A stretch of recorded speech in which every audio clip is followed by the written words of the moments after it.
Okay, we're walking in a little lightning storm here. I don't need my sunglasses, but we did when we first started this walk. And then there was a thunderstorm. We had dinner. But anyway, this is a video about Tesla. It's about my service appointment experience. I'm kind of red on my head there. Yeah.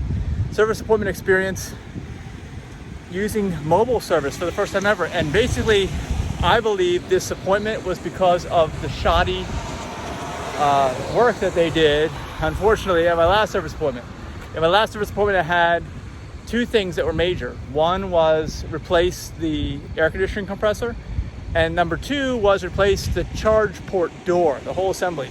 But when I got it back, the AC worked well, which was nice, no noise.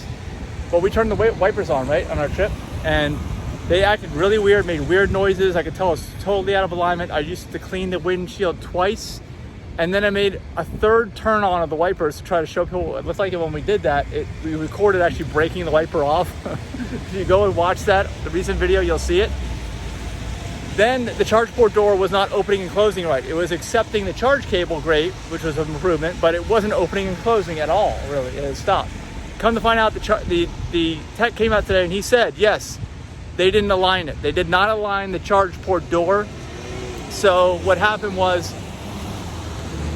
it was pushed way in when it was closed, so it actually couldn't open. And there's like a little adjuster. He showed me how to adjust it, a little pad that it rests on when it's closed. And I know how to adjust that, but they didn't adjust it. And so it was way in, and because it was way in out of alignment, it wouldn't open and close. And the other reason it wouldn't open and close is because the back hinge part was wedged up against the taillight assembly.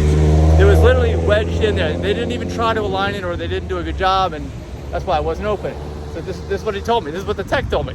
That basically they screwed up. He didn't use those words, but that's the basic idea. I paid for a whole new assembly, and it's kind of crazy. But that's the way they left it go, because it was doing that right away when I brought it back. The other thing is the wipers. I said that I think maybe they had to remove the wipers to get to the air conditioner compressor. He says probably not. And I said, why don't you just ask the tech? And he says, well, they're probably not going to remember, whatever, et cetera, et cetera. And even so, they probably didn't have to do it. And I'm like, well, this is a real coincidence, because Denise, you were in the car. The minute I turned those wipers on, which was like a couple days after I brought the car back, right? I never used the wipers because it was dry. Yeah. Next thing you know, and I just heard a few wipes, right? Like 3 wipes. Yeah, they were hitting the edge of the windshield. We could tell right away. So I told the guy that. And he said, well, maybe. And there was no cost for what he did today, all right? But he said, I'm gonna need an entirely new wiper assembly, meaning new wiper blade arms, there's a couple of metal pieces that connect the wiper blade arms together, because it's kind of complicated. It's not like a straightforward normal one. And then there's a wiper motor and transmission. He said they're gonna need everything. That's what he says. So, I don't know. I mean, they may have damaged it. He did say they may have damaged it. Even if they didn't take it off, they may have damaged it during the compressor work. It depends on how sloppy they were. And I can tell you right now, I'm not being cruel by saying this, but that was pretty sloppy repair work. Yeah. If all this stuff happens and I paid them thousands of dollars to do what they did, right? I mean, this is why a lot of times, and it's not a dig on Tesla, anybody, they're all like this. They do work on like piecework. They get paid for piecework, so they rush through the jobs, right? And then we're stuck with poor quality, and that happens with every car. It's why you don't want to take it in unless you have to. I never advocate nitpicking stuff and taking it in for little things, because then something else gets broken. That's what happens, inevitably. So he's gonna set me up with an appointment. He said they're gonna have to order parts. I asked him to set it up. He's gonna set up an appointment for me. I'll get a loaner, and hopefully they'll take care of this, and we'll see what the bill is. What do you think is gonna happen with the bill? It shouldn't cost you anything, right? I would hope it doesn't cost me anything, but I think they broke them. And I have the video to show what it was like, but you should be able to turn your wipers on without them self-destructing. Yeah. It's not featured.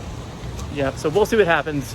Write in the comments below if you think you know what's going to happen, and we'll report back. I will definitely report back after this lightning storm is over.